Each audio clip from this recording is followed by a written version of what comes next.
Mersh was talking about this when we were interviewing him. He said you and him were kind of together at one point in time.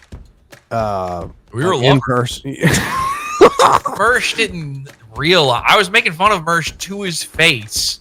Yeah. Why though? Why would you do that though? When I met, all right. So, do you know what Hollywood Mersh is? No. Have you ever heard that? No. So I came up with this thing, and it was when I met him. Like literally while meeting him, this phrase popped into my head: Hollywood Mersh. And the reason for that was one, I knew he was into wrestling, and I think it kind of probably somewhere in the back of my mind, I knew that Hulk Hogan was called a Hollywood Hogan. He was acting like he was the biggest shot of all time. You know, he was holding court at the table. Court. Yeah. So we met up, and he's trying to be a streamer guy. And the thing that really threw me I liked Mersh. Like, we were internet pals, I guess, before this. The minute I met him, he had bought, he came to New York from Florida. And on his way there at the airport or something, he bought a selfie stick. Oh, that's a good classy vibe. And like, oh, gee. That was it. I was out. Well, I mean, that's all it took. He's walking around with the selfie stick, and he's trying to be this big streamer. He thinks he's going to be like a big IRL streamer. Right. And he's like offering to buy people drinks. Filming you guys. And like, I mean, definition of clout chaser, by the way. And these are just qualities of a person I dislike. Now, there's this thing called the Mersh effect, where Mersh tries to wine and dine other adult men. I loved him. Into becoming his friend, which he's done to you. I was a huge fan. You are part of the Mersh effect. All right. And it's not your fault. Like, I don't hate the Mersh effect guy. I think he's a great guy. You know, he seemed nice. He seemed nice. But here's the thing. He's nice as long as you're useful to him. Or you're hammered. Or, well, I mean, he was kind of making fun of you, really. But Mersh is only on your side if you are fully loyal to him. Right. Yeah. And I talked to Frank Hassel about this because Mersh very famously tried to do this with Frank Hassel. He went on this like meltdown tirade about how he offered Frank Hassel to buy him steaks and get him. I don't know. He seemed to think he had some sort of access to stuff that a normal human being doesn't have access to that he could give to Frank Hassel. And I saw that while it was happening live, and I'm like, dude, just fucking say you want to hang out with Sam Hyde. Like, it's pathetic what you're doing. You're trying to leapfrog. You said this at the table?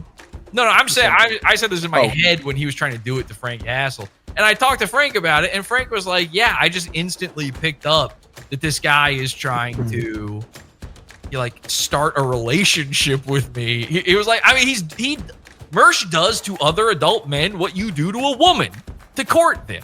Right. And so, and I'm sure I can't remember what he said when he was on your show or whatever about me, but he's said this a million times. His line about me is, when I met up with Jesse, I mean, number one, this dude was sitting there drinking a Dr. Pepper. I mean, yeah. And he's doing his dainty little weird finger hands. Right. And this whole thing about this Dr. Pepper, like, I'm literally drinking a Dr. Pepper right now, okay? This joke about the Dr. Pepper. Number one, it's a cope because Mersh is a horrific alcoholic and drug addict. Rest in peace.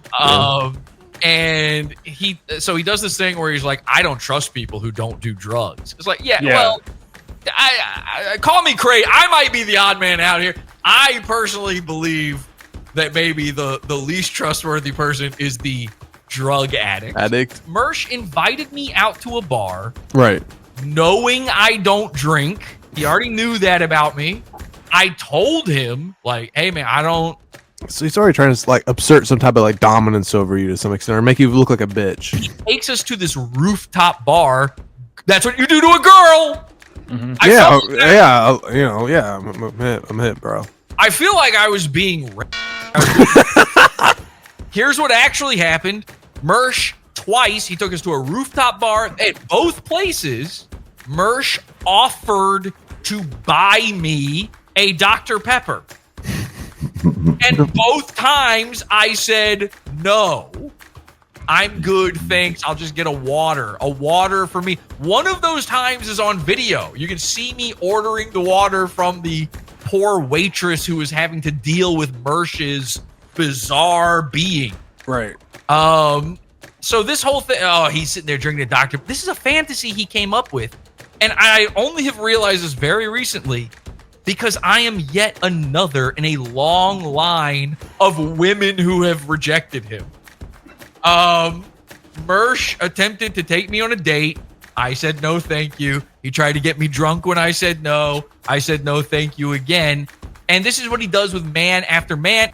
And this is what anybody who watches my show and has seen the Mersh stuff knows, is every single time Mersh talks about me, it is in this bizarre, gay way. He always says that I treat him like I'm a jilted lover. But then 2 seconds later, the next sentence will be that he's like, he literally one time said if it was between me and Blair White, he would rather fuck me. Also, I'm not a huge blowjob guy. I mean, trust me, I'm not going to turn one down. Especially if the guy's good looking. Hey-o. He said it's on camera. And so you dissed him in public though, right? With the group around. How did he receive that? Here's the thing. I teased him. And I didn't hate him. I teased him for acting cringe. And I did it in the way that you would do that to a friend. Right. You're fucking roasting with your buds. Yeah, I get that. Yes, yeah, you fuck with them. 100%. Yeah. There was no part of me that was like there was an animosity or whatever. Right. I was openly doing it to his face, though. I couldn't believe he didn't get so he's not a boy. He's just like he's like he took that offensively like a bitch would. No, what ends up happening later on, I did a parody of his show, and he couldn't handle it. I made fun of his show. I made fun of Revenge of the Sis. By the way, I did it, both him and Royce simultaneously. I was doing an impression of both of them, but they both did not take it well. But Mersh had a big baby freak out about it. He tried to shut down his entire Discord from being able to watch Pod Awful after that. He said he used the phrase, give him nothing. Yes. Which then became like a meme. Yeah. And I just couldn't believe his reaction to it. Now, what he'll say is that I did that because I was mad he had Dick Masterson on his show. And I was mad he had Dick Masterson on his show. But it was more specific than that. I got kicked off of Patreon because of Dick Masterson. Dick Masterson told his fans to report my Patreon because I had used the N-word. And I have been banned from Patreon since 2016. It was, by the way, I was making all of my money off of Patreon. Right. So I lost my job because of this dude. There's a guy, I mean, if a guy goes after your money like that hard, that's self-defense situation time. So as far as I'm concerned, Dick Masterson is an enemy of mine. Mersh and I, and Royce, I guess, to some degree, as far as I was concerned at that point, we were internet friends, even though I had sort of made fun of him. They bring on Dick Masterson. Not only do they interview him, not only do they have him on, and I don't think they have to defend me, by the way. That's not what I'm asking for here. What pissed me off was they had him on to promote. He had created a website that was a Patreon alternative. And the way he advertised the Patreon alternative was that, hey, on our platform, you can say the N-word. Oh, shit. Hello? Right.